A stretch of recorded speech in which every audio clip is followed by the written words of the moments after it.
Assalamu alaikum wa rahmatullahi wa barakatuh. Wa alaikum assalam wa rahmatullahi wa barakatuh. Brother, I wanted to ask you a question on behalf of my mother.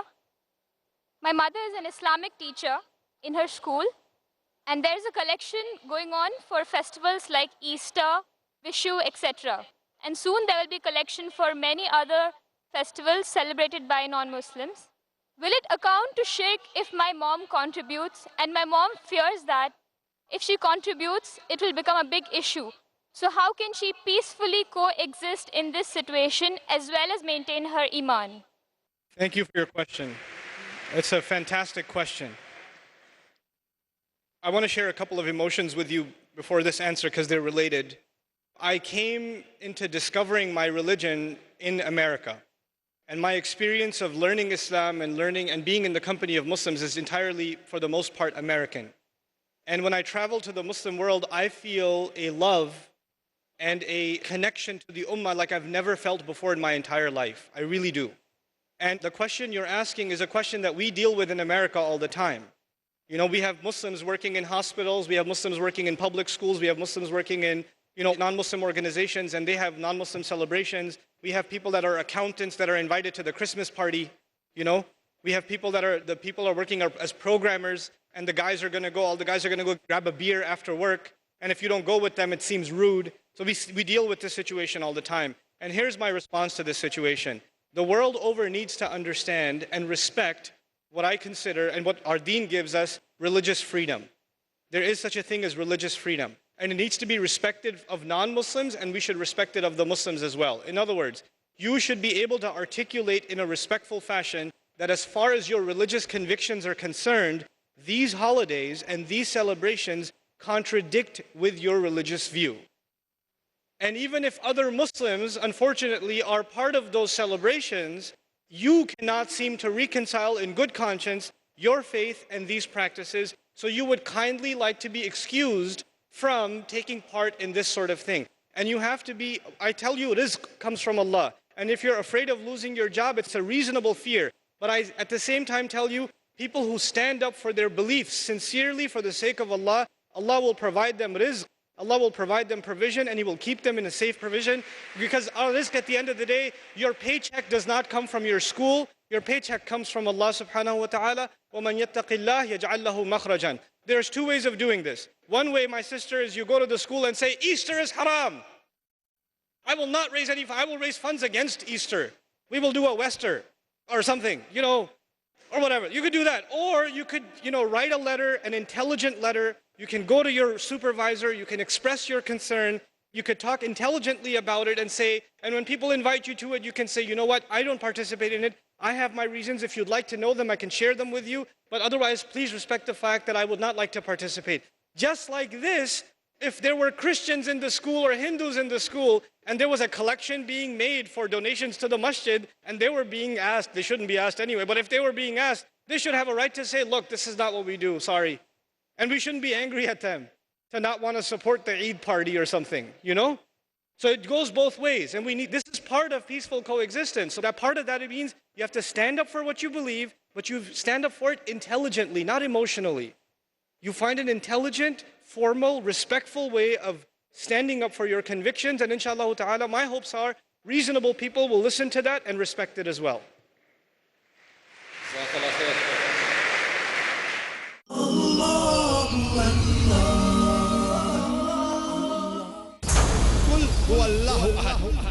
Say He's Allah one and only. Allah, the absolute and eternal. He begets not, nor is He begotten. There is nothing like Him. Focus on the source of wisdom. The Quran is a magnet, and the Sunnah is a revelation. Islam had the solution right from the beginning. We apply that, and the problem is solved.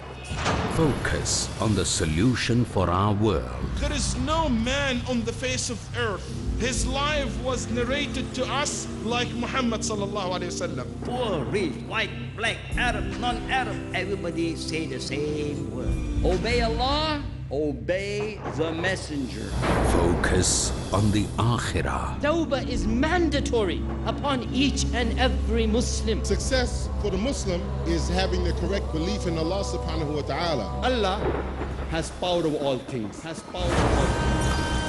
focus on the facts and realities that motivate the world towards Islam in Islam in Focus. Every Monday to Saturday at 7 p.m. and repeat telecast at 10 a.m. India on Peace TV.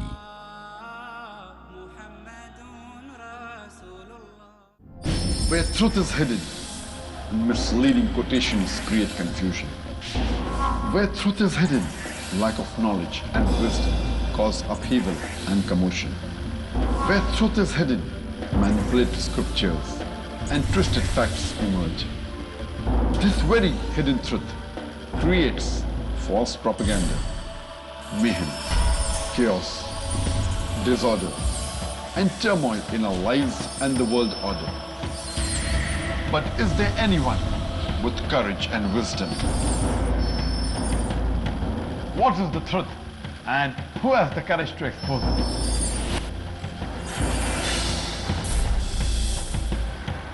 Because it's your right to know the truth. Watch Truth Prevail and Lies Perish in Truth Exposed by Dr. Zakir Naik, next on Peace TV.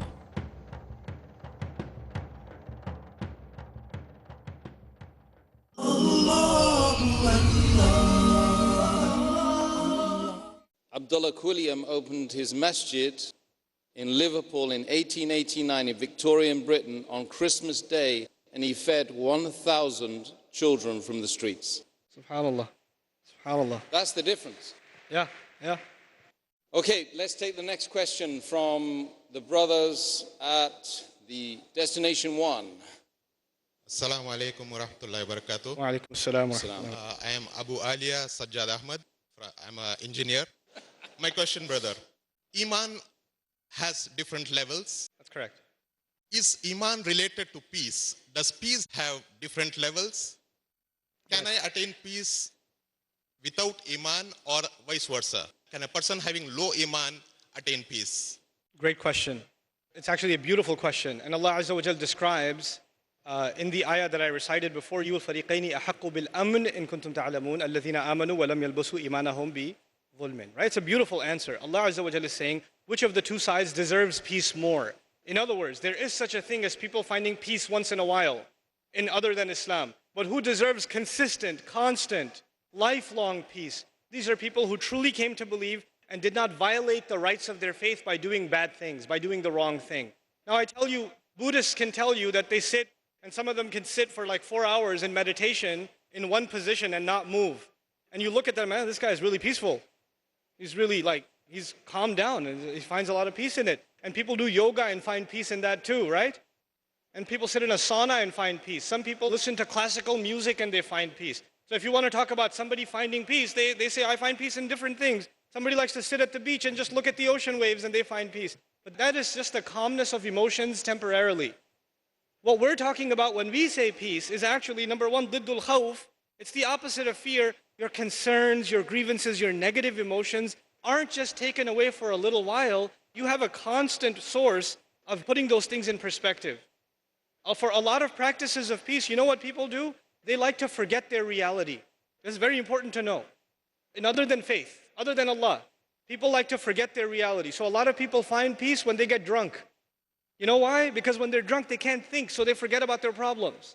A lot of people find peace when they take drugs, because when they take drugs, their mind is gone, so they don't have to worry about their problems. A lot of people find peace only by playing video games or watching movies, because when they're playing the video game and watching the movie, they're not thinking about their own life, so it's happy time.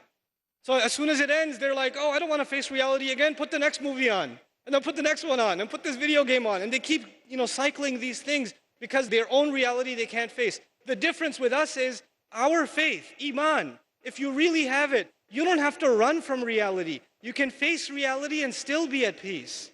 You see? All other options, all other avenues of finding peace, they want you to get away from life. And what do people do when they want to find peace? They take a vacation. They go away from everything they know. They say, I need a vacation. What do we do when we need to find peace? We go in a jama'ah, we go towards people and pray to Allah together. That's what we do, right? So we face reality, and this is the beauty of our faith. Some peace you will find, but nothing like Allah will give you inside of this deen. Jazakallah khairan. Jazakallah khair. Sheikh Nouman, I'm going to go to the middle microphone. Let's get a question. Remember, not yet Muslims, they take preference. If you're in the queue, come forward like Sheikh Nouman was discussing about the queues. You have a legitimate right to bypass the queue, right? Is that right, Sheikh? Yeah, you can bypass the queue if you're not yet Muslim. That's cool. Assalamu alaikum wa rahmatullahi wa barakatuh. Wa alaikum assalam wa rahmatullahi wa barakatuh. A person who is praying 5 times a day and he is fasting in the month of Ramadan and he is performing Umrah and he is praying the Tahajjud also. But when he is alone, he is doing the bad deeds which is forbidden in Islam. And after that he realizes those mistakes and he is asking forgiveness to Allah and he is crying to Allah. And again it is he is not doing the same bad deeds and he is engaged with the good deeds. And again it is repeating to bad deeds and again asking forgiveness. It is going like this. So why this fluctuation in his life? So Very how good. to improve and increase his taqwa? Thank you so much for your question, because this question is for millions of people. It's not just for one person. And thank you for asking that question. It's a Jazakallah very khair. intelligent question, mashallah. Let me just try to address this. I've given a lot of talks about this issue, the cycle of sin, and the cycle of even good people. You know, they're praying, they're reciting Quran, they're even doing Umrah, ibadat, but at the same time, they can't get away from certain evil practices in their alone time. There are two parts of this problem. One of those parts is spiritual, and the other part is psychological. And we have to address both of those parts. Let me start with the psychological only because most of the time when we have these discussions, we don't address the psychological side, we only address the spiritual side. So I'll try to address the psychological side of this a little bit. You have to understand that in psychology, there are triggers. In other words, there are certain situations that make your mind, release certain chemicals in your brain, and they make you want to do some things in certain settings. They are triggers. So for example, for a young man, I'll give a crude example. A young man is watching an action movie, and he's watching the movie and he sees a beautiful woman. And as soon as he sees that one scene, his mind gets triggered. And he pauses the movie and watches something far worse. And he gets into the habit of doing that. It wasn't the movie itself, it was just that one thing that triggered it. Or for some people, when they go back into their apartment or in their room, when they're alone by themselves, bad things happen. When they're by themselves. And when they're at the masjid, obviously it doesn't happen. When they're with their friends, it doesn't happen. When they're on their own, it happens. So the first bit of advice for everyone here and myself is you have to identify, when does the sin happen? When I'm by myself. Where am I when it happens? What times does it happen? And if you can identify the problem times and the problem places and the problem situations, you have to try to change those situations. If you're a young man and you have a problem with, the kinds of things that are available on the internet and you're looking at those kinds of things, for example, put your laptop, put your mobile device, put it in the kitchen. So that your mother's walking by, your dad's walking by, and the mobile device, don't put it in your room. And parents, put that stuff in a visible place in the house. These screens are destroying our kids. Seriously. Then the other thing, the spiritual side of this problem. It is normal for a human being to make tawbah to Allah and then go back and do the sin again, because we are khatta'un. The Rasul of Allah ﷺ described us not as khati'un, but khatta'un. Kullu bani Adam khatta'un. And khatta' is a sighatul mubalagha. It's called the hyperbolized state. What that means in simple English is the one who repeats mistakes over and over and over again. Like a khabbaz makes bread over and over again. A khatta' makes mistakes over and over again. So that will happen. It's inevitable that some sin will occur over and over again. However, if in the back of your mind, the moment you made tawbah, you are already thinking about 3 weeks from now, I'm going to be doing this again anyway. If you're thinking that in the back of your head, then لَيْسَتِ التَّوْبَةِ لِلَّذِينَ يَعْمَلُونَ السَّيِّئَاتِ. Tawbah is not for people who continually do evil deeds. They've already accepted it. Allah says, وَلَمْ يُصِرُّوا عَلَى مَا فَعَلُوا. They don't insist on what they did. In other words, you have to make a serious, verbalized, conscious commitment. This has to stop. Not that one time you cry and you turn to Allah, I'm so sorry, I can't believe I did this, and you don't do it. You have to figure out a way to get away from this entirely, a serious commitment to yourself. And if you can't do it on your own, seek the help of friends. Seek the help of people you trust. I know it's embarrassing sometimes, but we all need counsel and help sometimes. And when you realize that it's been going on for years and you haven't been able to get out of it, it is time to seek someone else's help. Which is why in the ummah today, psychological and spiritual counseling is so important. So many young people are in need of counseling and families are in need of counseling. That is one of the greatest priorities of this ummah because that will be a vehicle by which peace will be delivered to people. Jazakallah khair. MashaAllah. Jazakallah khair. It was a beautiful answer, actually. Very helpful. Okay, we're going to take one more sister's question, and then we're going to wind up the session, but we've got some good news for you afterwards, inshallah, so don't run away. Sisters, can we have a question, please, on the topic, peaceful coexistence? Assalamu alaikum. Alaikum salam. I am from the Philippines, and I am a new embrace to Islam. Congratulations. This is my question. I am from that Cebu, and my family now is understand already, but yani not accepted to me. But I fighting because I know that Islam, and also I have a cousin before in Kuwait, 5 years. Yani she's already in Islam, and then that time she's dead, and then bring in the Philippines. But the problem that the rules is go back to the Christians. How can to put the trap?